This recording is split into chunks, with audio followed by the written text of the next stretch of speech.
I'm going to describe a cafe that I go to maybe once a week. It's just down the road from where I live, near Manchester, so it's really convenient for me to walk down there for a coffee or a bite to eat, and to use the Wi-Fi. The last time I went to this local cafe was on Friday afternoon. I was trying to do some work at home, but I found myself getting distracted by little jobs around the house. So I decided to have a change of scenery. I put my laptop in my bag and made the short walk to the cafe, where I spent the next few hours getting all of my work done. With a nice cup of coffee and just the right level of background noise, I found it much easier to concentrate. Over the course of the afternoon, I drank 2 cups of coffee and a glass or 2 of water. The cafe owner takes a lot of pride in making the best flat white coffee in the area, so that's what I tend to drink. If I remember correctly, the second coffee that I ordered was a decaf, because I try to avoid drinking too much caffeine in the afternoon. I didn't have anything to eat on that occasion, but I do sometimes have one of the homemade cakes that they sell. There are a few reasons why I like going to my local cafe. I suppose the main reasons are the coffee, the free Wi-Fi, and the friendly staff. However, on Friday I also managed to sit at my favorite table near one of the windows. And the cafe wasn't very busy. So the atmosphere and noise level were just right, and I was able to focus on my work without distractions for most of the afternoon.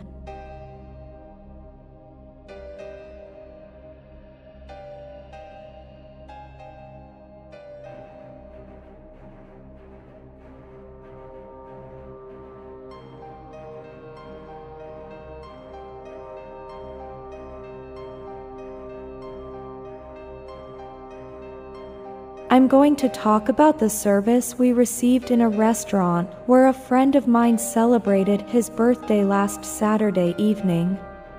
My friend had decided to book a table in a local Italian restaurant for the party. It was a small, family-run place, but this made it feel all the more welcoming and inviting. The atmosphere was great and the service was excellent. As I mentioned, I went to the restaurant because a friend had invited me to celebrate his birthday there. There were about 10 of us there, mostly people I've known since university, and it was really nice to catch up with them and chat about what we had all been up to since we last got together. The service was good because the restaurant staff and owners really made us feel at home. From the moment we walked in, the waiters were polite, approachable, and attentive. Nothing was too much to ask. They brought out a cake with candles and sang "Happy Birthday" to my friend, although we hadn't asked them to do this, and the restaurant owners kept checking whether we were happy with everything, which was thoughtful of them.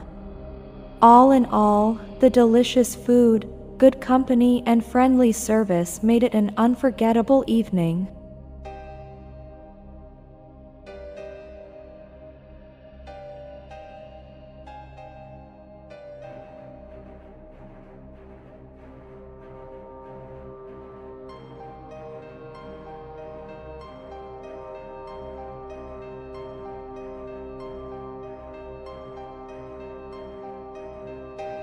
I'm going to talk about the time I left a university assignment until the last minute and had to work flat out to get it finished.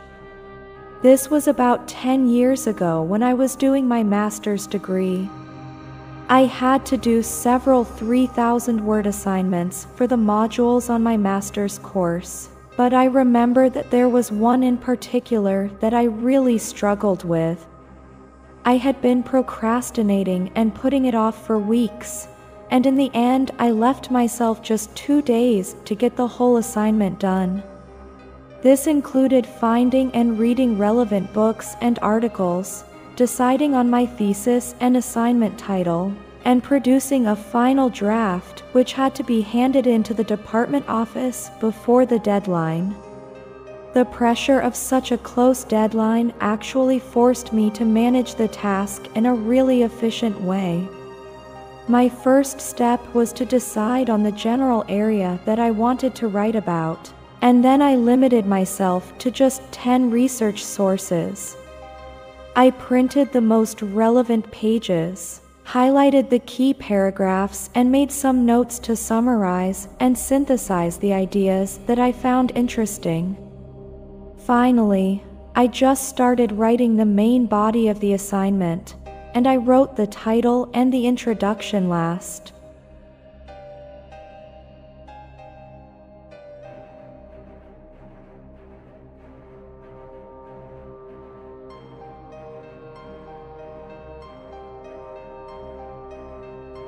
One of my proudest achievements was completing my undergraduate degree at the University of.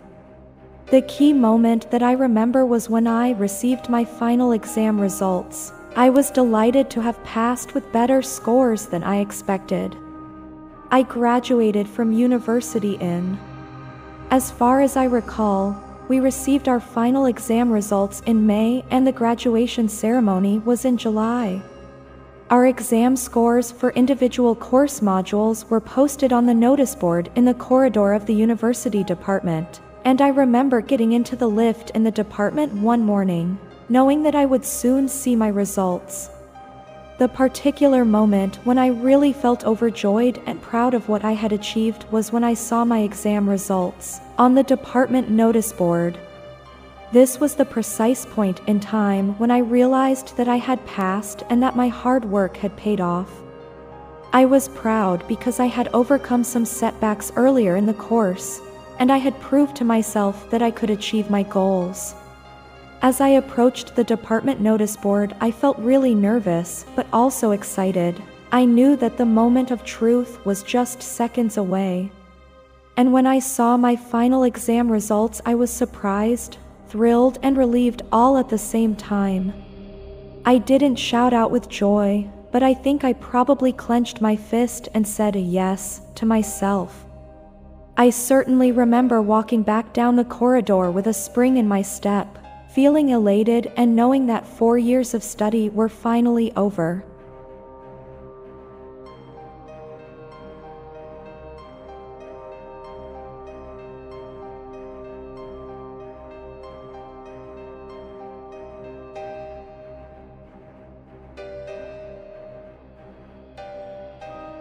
I'm going to describe a coat that I often wear at the moment. The coat is dark blue in color, and it's made out of a lightweight, waterproof material, which makes it perfect for wearing at this time of year here in the UK. It also has a detachable hood, which I used yesterday when it was raining, and various pockets on the outside and on the inside. I bought the coat last year at the beginning of autumn, when the weather started to get colder. It was easy to buy because I had had the exact same coat before. My old coat was starting to look a bit worn out, so I decided to buy a new version. As I knew which size I needed, I simply went online and found the best offer. I bought it through a shopping website, and it was delivered to my house a few days later. As I said, I'm wearing this coat a lot at the moment. It's my everyday coat for going to work or for when I go out shopping or for any other reason. The reason why I like this coat is that it's so practical and functional. It's waterproof and it keeps me warm, but it also comes in handy for carrying things like my phone, wallet, loose change, a pen, and even a notebook. I tend to fill my pockets with whatever I can. It even folds up small enough to fit in my bag when I don't need it.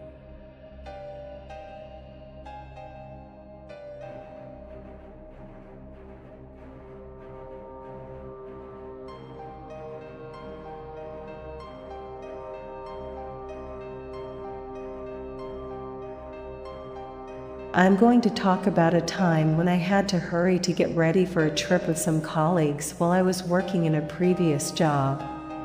It was a Monday morning about 5 years ago. A group of us had to catch an early flight, and a senior member of our department had volunteered to drive us to the airport. I was supposed to be ready and waiting to be picked up from my home at 5:30 a.m., and my colleague had asked me to look out for his car so that he didn't have to ring my doorbell. The problem was that I overslept. I had set my alarm, but somehow I must have turned it off and carried on sleeping. Suddenly, at 5:30 a.m., my doorbell rang and I looked over at my alarm clock. I immediately realized what had happened, and I sprang out of bed and got dressed in record time. I splashed some water on my face, quickly brushed my teeth, and put my shoes on without properly tying the laces. Then I picked up my suitcase and coat and left the house. I can still remember the moment when the doorbell woke me up and I saw the time. I was filled with a sense of panic and fear as I realized that my colleagues were waiting outside.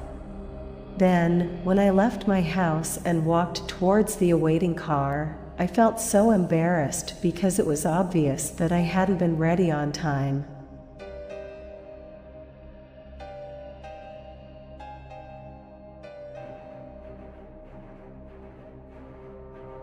I'm going to describe a walk that I enjoyed last summer while I was on holiday on the south coast of England. It was the first week of August, and we set off on the walk on the first morning of the holiday just after breakfast at around 9 o'clock. The walk took us the whole morning and finished at lunchtime. As I mentioned, the walk took place on the south coast of England. I was on holiday with my family in a place called Dorset, and we were staying in a rented house. Our aim was to walk from the house to a place called Durdledore Beach. First we had to find the coast path, and then we followed this path for several miles until we reached Durdledore and finally descended the steep steps that led to the beach.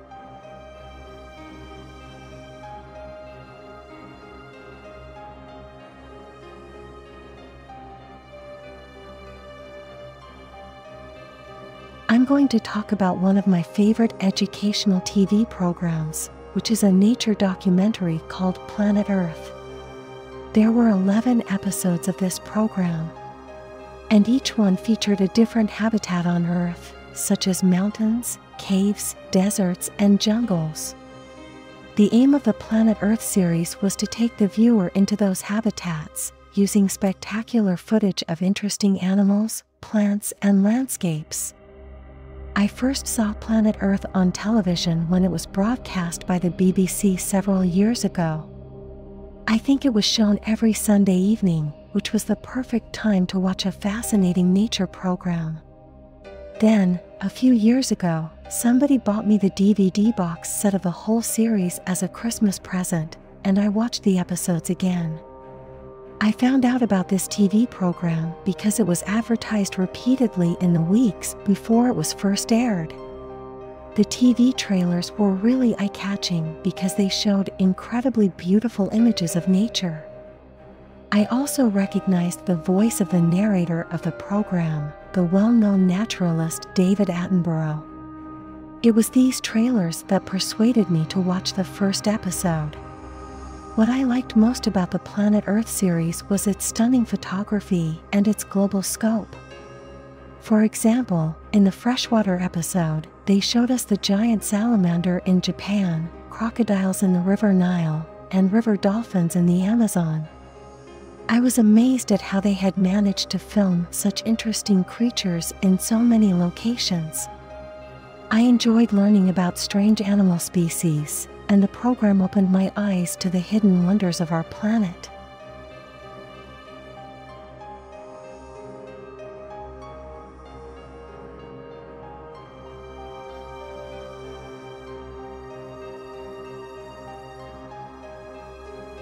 The change that I'd like to see in my local neighborhood is the pedestrianization of the main shopping street in the town center. I'd like to see traffic diverted around this area in order to make it safer and more attractive for visitors and shoppers. Most of the traffic that clogs up the main street is just passing through the town, but it's the local people who have to put up with the congestion, noise, and pollution. It's the job of the local council to make changes like the one I'm suggesting. But before the council does anything, there usually needs to be some pressure from local people to bring a problem to light. So, perhaps we need a campaign by local residents who want to see this change. Then the council might contract a town planner or an architect to come up with some possible designs for a new road system. I'm not sure how exactly the process of creating a pedestrian street would work, but I imagine that it would require detailed planning. Perhaps a bypass would need to be built around the town center first. This would give drivers a faster alternative to driving through the town, and it would allow the main shopping street to be blocked off and pedestrianized. I'd like to see this change because it would really improve the quality of life of residents in the town where I live. I can imagine the new pedestrian street having cafes and restaurants with outdoor seating. It would be a safer and more pleasant place for families to go shopping, and I'm sure this would have a positive knock-on effect on local shops and businesses.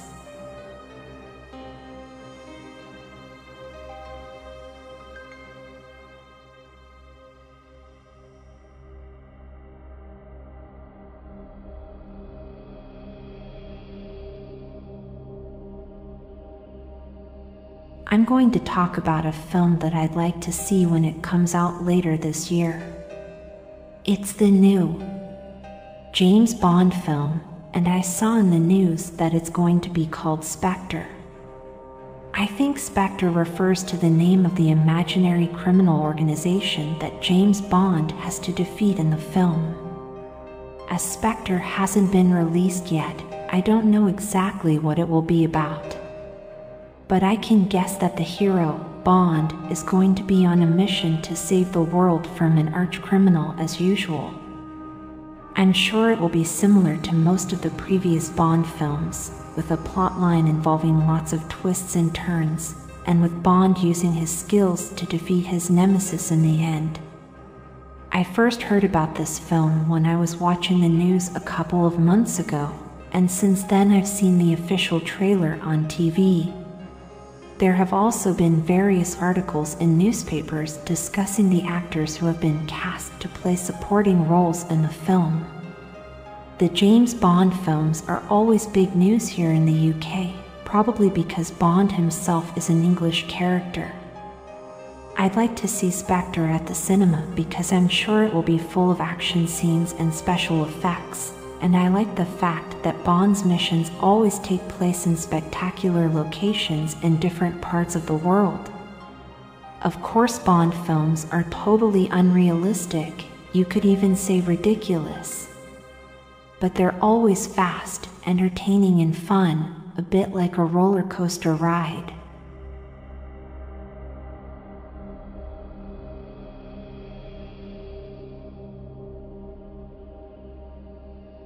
I'm going to talk about a prize that I would like to win, which is the Employee of the Year award at the company where I work. At the end of December each year, the company directors give this award to a member of staff who has made an outstanding contribution to the business over the previous 12 months. I first heard about this prize during my training and orientation period just after I got the job 3 years ago. It was early December and some of my colleagues were discussing who might be awarded Employee of the Year later that month. I was intrigued and asked them to tell me more about the award.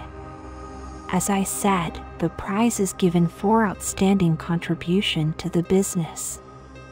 We don't have an exact definition of what this means, but we assume that you have to achieve certain standards, such as 100% attendance, good punctuality, meeting targets and deadlines, good teamwork, and so on. I think the winner also needs to have done something especially creative. For example, last year's winner created a completely new service for our clients. I'd like to win Employee of the Year because it would mean that my work had been recognized by the company directors, and this would definitely help me to progress in my career. It would also give me a great sense of personal achievement.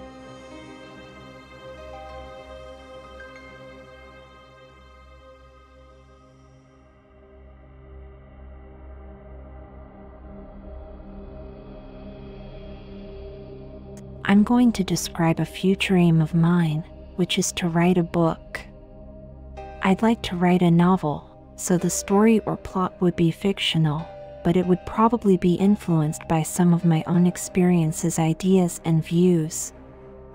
Unfortunately, I have no idea where to start or what my novel would be about, so I can't imagine achieving this aim until later in my life. Maybe it will be something that I do as a hobby when I retire, or I might suddenly be inspired to start writing much sooner. It's just a vague objective at the moment. I think it must be extremely difficult to find the motivation to write a novel, so more than anything I would need time, commitment, and the passion to keep working until I finished. I would probably need to set a goal of writing for a certain amount of time each day, and of course I'd need a good idea for a story in the first place. This goal interests me because I've always wondered how people manage to create a work of fiction from nothing. I've always wondered whether I could do the same, and whether I'd be capable of bringing a story to life. I've always enjoyed reading, and I'd like to follow in the footsteps of my favorite authors.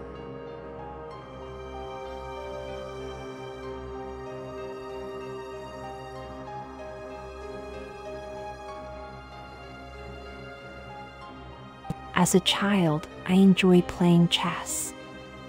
I think chess is probably the best-known board game in the world. It's a game for two players, and the aim is to defeat the other player by taking his or her pieces and eventually trapping his king. This final move is called checkmate. I remember that it was a classmate of mine at primary school who first taught me to play chess. He had a small, portable chess set, and once I knew how each piece moved, we started playing at break and lunch times. We played in our classroom or outside on the school playground. Later, my parents bought me my own chess set as a birthday present so that I could play at home. I taught my younger brother to play, and at some point I joined the school chess club. There I had the chance to hone my skills against some of the older pupils, and in my final year of primary school I made it onto the school team. There were 5 of us on the team, and we competed against children from other primary schools in the same town. I liked playing chess because I enjoyed the challenge of thinking ahead and trying to outwit my opponent. I was probably 7 or 8 years old when I started playing, and it seemed like a very mysterious and intellectual game at that time. Also, although I loved winning, chess taught me to learn from my losses and to congratulate the person who had beaten me.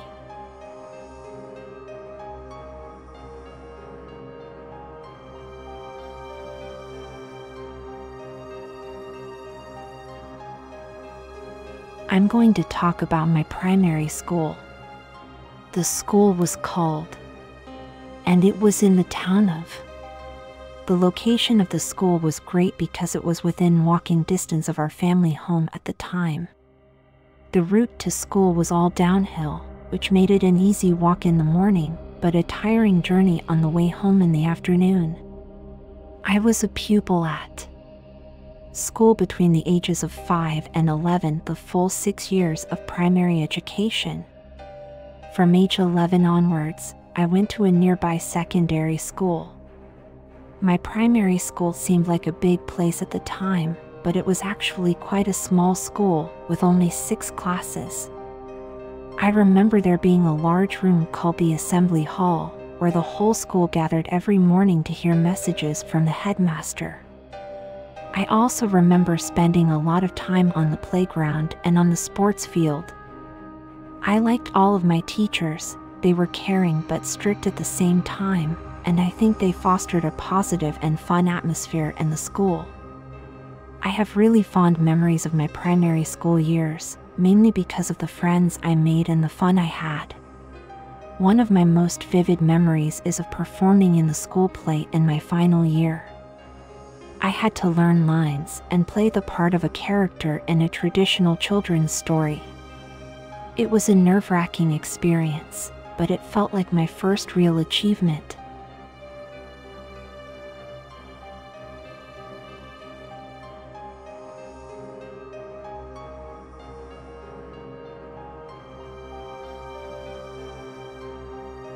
I'm going to describe my sister's wedding day, which took place a few years ago in the town where I grew up. For my sister, it was the biggest and most important day of her life. I think there were around 100 people at the marriage ceremony, which was held in a church. Even more people came to the party, or the wedding reception as we call it, after the ceremony. Of course, most members of my family were there, as well as the groom's family and a collection of the bride and groom's friends and colleagues. To make the celebration special, we did what families normally do. My mother made sure that the church and the reception venue were nicely decorated. There were flowers everywhere. Obviously, we all dressed for the occasion, and there were bridesmaids, gifts, a huge wedding cake, and so on. I enjoyed the occasion because it was great to see my sister so happy on her big day. The ceremony was perfect, and we all had a fantastic time at the reception.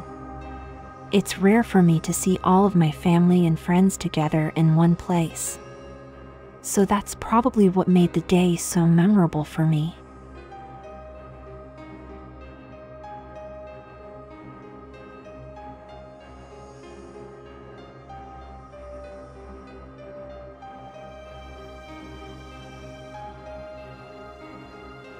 I'm going to describe the first time I visited England's capital city, London, on a school trip. When I was a teenager, I had never been to London before, and it was great to share that experience with my school friends. The positive experience wasn't confined to one particular place in London. As far as I remember, I enjoyed the whole trip, from the coach journey to the visits to various tourist attractions.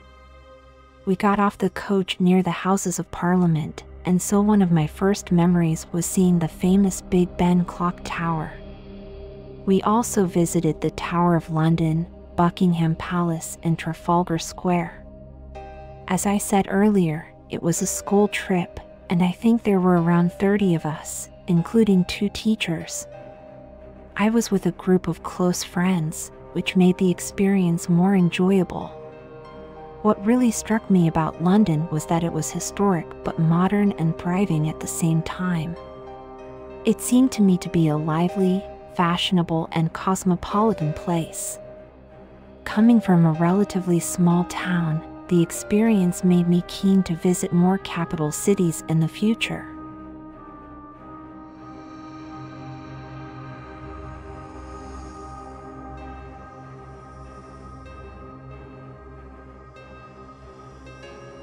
I'm going to suggest that art could be taken out of the school curriculum.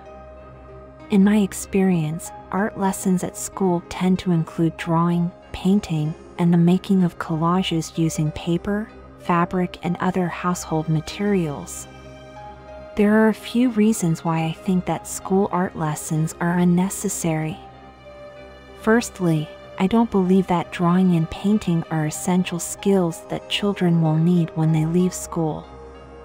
Children might find these activities enjoyable, but it's unlikely that they will need them in the working world. Secondly, children can draw, paint, and make collages in their own time at home. Parents can encourage this, and they can even join in. Finally, remembering my own art lessons at school, I don't think we learn any real art skills. The teachers left us to draw or create things, but they didn't provide much technical instruction.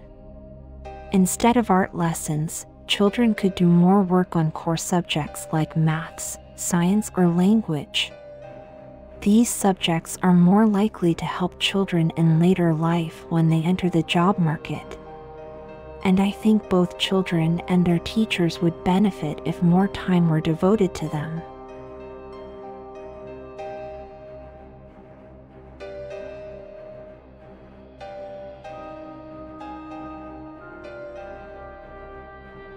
I'm going to talk about an interesting conversation that I had a couple of weeks ago in a music shop. I was walking along one of the main shopping streets in the city center when a large window displaying all sorts of musical instruments caught my eye. Out of curiosity, I decided to go in and have a look around. The person I ended up speaking to was a shop assistant on the second floor, in the area of the shop dedicated to acoustic guitars. I hadn't intended to speak to anyone, but the assistant approached me in a friendly way and asked whether I had any questions. I explained to the assistant that I hadn't played the guitar for years, but that I wondered what the differences were between the various acoustic guitars on show. He talked to me about the different makes and models, whether they were factory or handmade, the woods and varnishes used, the variation in sound quality, and of course the price range. I found the conversation fascinating because the shop assistant was so knowledgeable. It was obvious that he had a passion for the guitar, and he didn't mind talking to me even though I had made it clear that I didn't intend to buy anything. He even picked up and played 3 or 4 of the instruments to demonstrate the differences in their sound.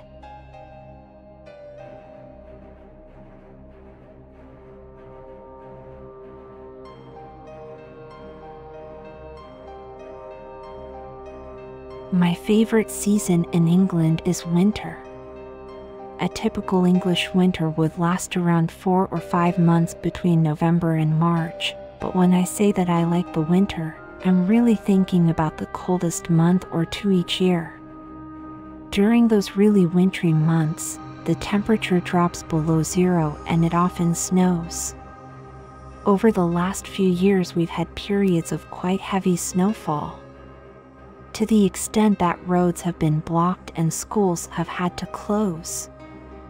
Last winter I remember looking out of the window one morning and seeing everything covered in a layer of white.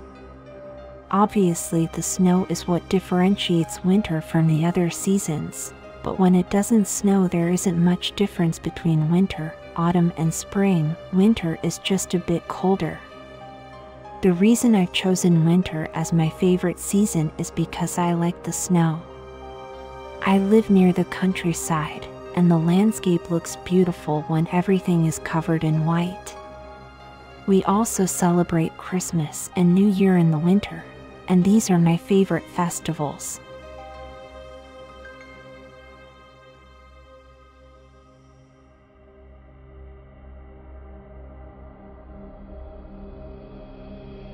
I'm going to describe a street market that I've enjoyed visiting many times in Manchester. It's the Manchester Christmas Market, and it comes to the city for about a month from the end of November every year. The market stalls are spread across several sites in the city center, but the centerpiece is the large European market in Albert Square next to the town hall. The Christmas market stalls sell an array of Christmas gifts and mouth-watering food and drink from all over Europe. It's a great place to find handmade crafts such as jewelry, ornaments, wooden toys and other souvenirs, but it's the food and drink that seem to be most popular. Probably the biggest seller is the Glühwein, a hot, sweet wine which is sold in a souvenir mug. The market was originally quite small, occupying just one of the central squares in Manchester, but it's grown quickly in recent years, spilling over into maybe 5 other pedestrian streets and a few other squares. Apparently there are over 200 stalls now, so it's become a really big event attracting thousands of visitors.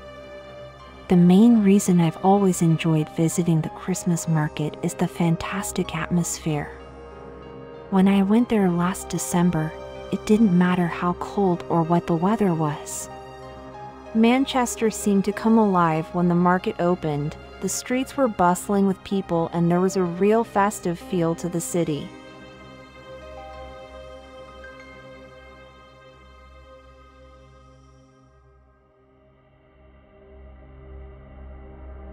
I'm going to talk about a funny thing that happened to me a couple of weeks ago.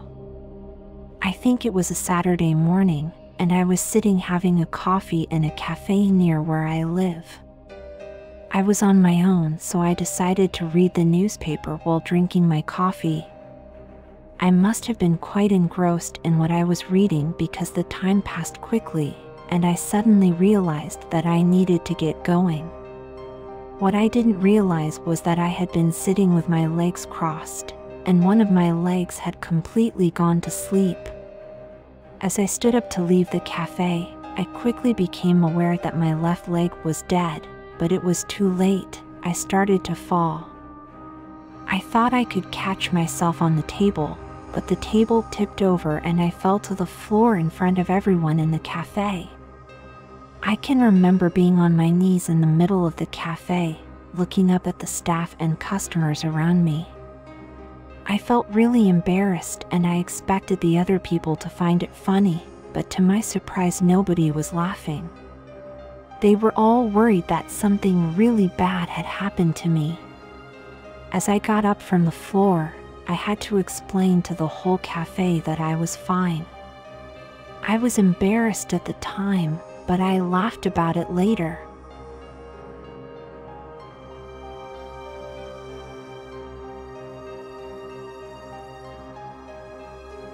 I'd like to talk about a team project that I was involved in during my final term at business school. There were 4 of us on the team, and our task was to work with a local company to research a new market in a European country for one of their products or services. Our objective was to produce a report and give a presentation. The first thing we did was split into 2 groups of 2. We had been assigned a company that produced a range of bicycle accessories, so 2 of us spent some time getting to know the company while the other 2 researched the market and the competitors in the target country, which was Germany. In the end, I think it was a successful project because we managed to identify a possible gap in the market in Germany for one of the company's products. Our group presentation also went really well. Until that point, the course had been all about business theory, so it was quite a learning experience to work with a real company.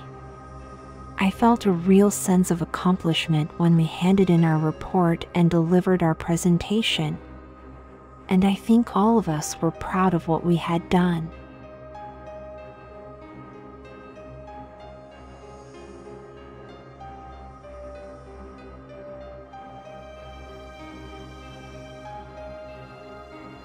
I'm going to talk about my favorite chair. It's a big, leather armchair that sits in my living room at home, just under my living room window. I didn't actually buy the armchair. One of my friends was moving house and was going to buy some new furniture. I had always liked his leather armchair, so he said I could have it if I managed to move it. The chair wouldn't fit in my car, and it was tricky to get it out of my friend's apartment. I had to hire a small van to take the armchair home. Obviously, I used the armchair for sitting. It's my favorite place in the house to relax, read a book, watch TV, or even do some work. The chair's arms are quite wide and flat, so my laptop fits nicely on either of them. Last night, I fell asleep in my armchair while I was watching a film. The main reasons why I like this piece of furniture are that it's comfortable and it's in the perfect position in my living room. The only drawback might be that I enjoy sitting in the armchair too much, and sometimes I think it makes me lazy.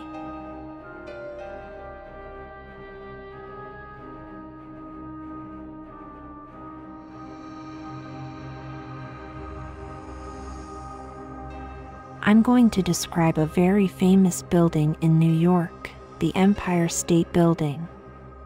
People might not think of it as an old building, but the Empire State Building was built in 1931, so I don't think it can be classed as new. It's located on Manhattan, and it's probably the most distinctive and recognizable building when you look at New York's skyline. As far as I know, the Empire State Building is an office building, but visitors can go up to an observation deck on the top floor, which is the 102nd floor. There's also a 360-degree observation area on the 86th floor. Apparently, the building makes more money from the sale of tickets to the observation floors than it does from office rentals. I think the Empire State Building is still one of the most impressive skyscrapers in the world. It's such an iconic structure, and it's amazing to think that it was built around 80 years ago. The best thing about the building is the viewing deck on the top floor, which offers spectacular views of the city. It's definitely the best vantage point in New York.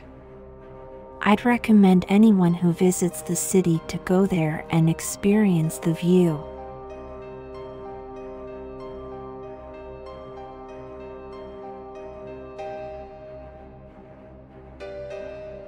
I rarely watch traditional television channels nowadays. I much prefer searching for interesting programs or videos online.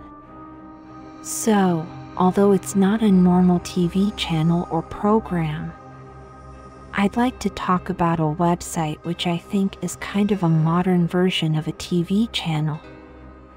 It's called TED, which stands for Technology, Entertainment, Design, and it's a great place to watch short talks and presentations about all sorts of interesting topics. The good thing about the videos on TED is that I can watch them whenever I want. I have TED.com saved as one of my favorites on my laptop, and I tend to visit the website every few days to check whether there is anything new. I often watch TED videos on my phone while I'm traveling to work on the train. The reason I like watching online videos on TED is that I learn something new every time I watch one. The tagline for the TED website is "Ideas Worth Spreading," and this really sums up the appeal of the site for me. Instead of watching meaningless soap operas and talk shows on TV, I'd much rather spend 10 minutes watching someone talk about a breakthrough in technology, science, or healthcare.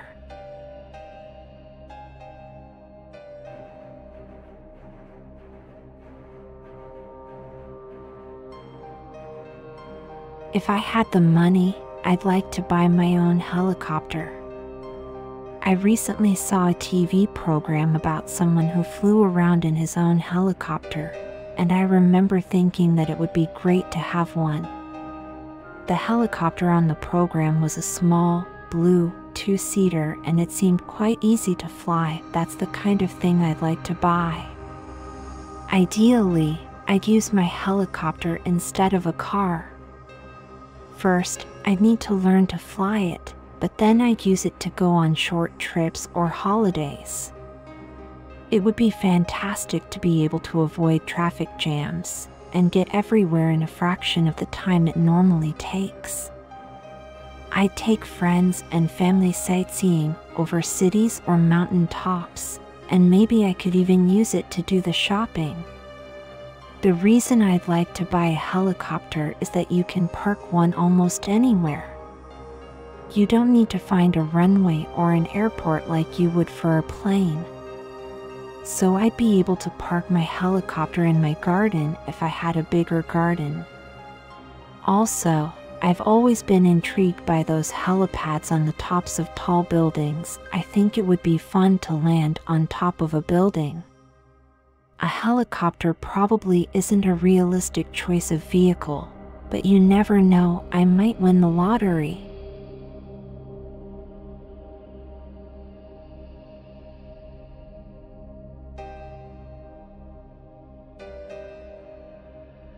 Today I'd like to describe my home garden, which I think is a beautiful one and which I like very much.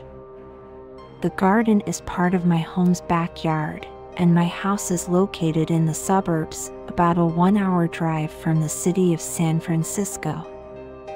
There is a big tree right in the middle of my garden, which is surrounded by a hot tub, a small water fountain, several bushes, a section for vegetables, and different kinds of flowers.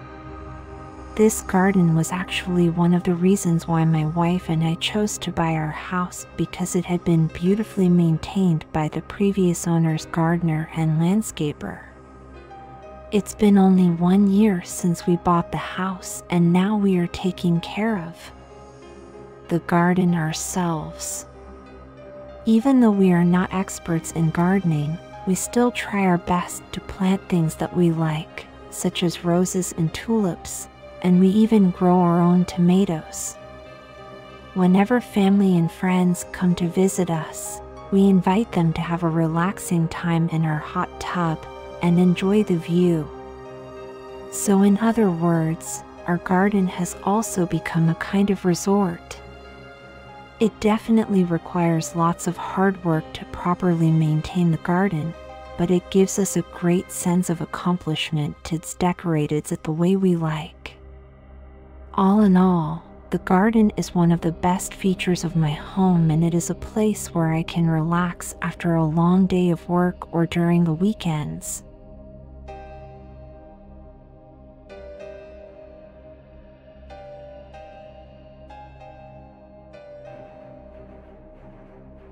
A recent situation that made me angry was getting stuck in a traffic jam on the way to meet some friends. It was last Sunday lunchtime, and I didn't expect there to be much traffic. People don't work on Sundays, so the roads aren't usually very busy. Everything was going well until suddenly I saw a queue of cars on the road in front of me. I had no choice but to join the queue and wait to get past whatever was causing the delay. It turned out that it was caused by some roadworks, and it took me an extra 30 minutes to get past them. Getting stuck in traffic congestion doesn't usually make me angry, but this time it did, mainly because I wasn't expecting it and I knew that my friends were waiting to meet me for lunch. I felt frustrated and powerless because there was nothing I could do to change the situation, and I had no idea how long I would be sitting there waiting. When I finally saw the reason for the congestion, I was relieved that I was close to getting past the roadworks, but I still felt a bit stressed knowing that I was half an hour late.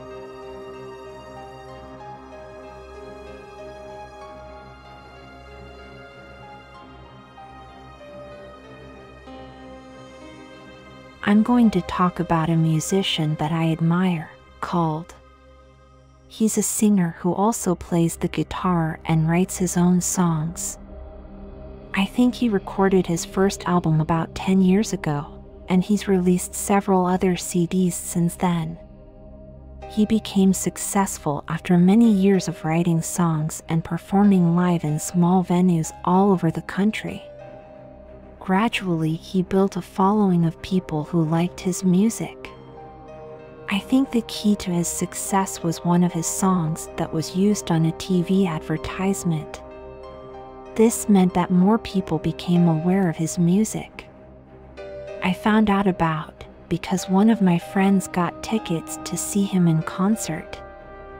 I hadn't heard any of his music before, but I went along to the gig and really enjoyed it. After that, I bought the first CD, and now I've got all of them. The reason I admire is that he has worked hard for his success. It takes years of practice to become a good singer and guitarist, and he spent several years playing to very small audiences before he became successful. I also like the fact that he writes his own music. I admire people who have worked hard to get where they are.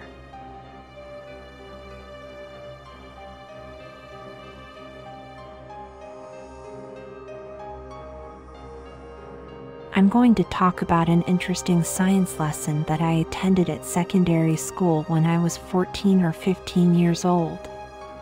It was quite a long time ago, so I can't remember every detail, but the lesson was about respiration. We learned about how the lungs work, how we breathe, and how oxygen passes into the blood. The science teacher also talked to us about the effects of smoking on the lungs. I found this lesson interesting because my science teacher, Dr. Smith, always introduced new topics by showing us a video. We watched a short film about how respiration works, and I found this much easier to understand than a science textbook. The film showed diagrams of the lungs to explain the breathing process.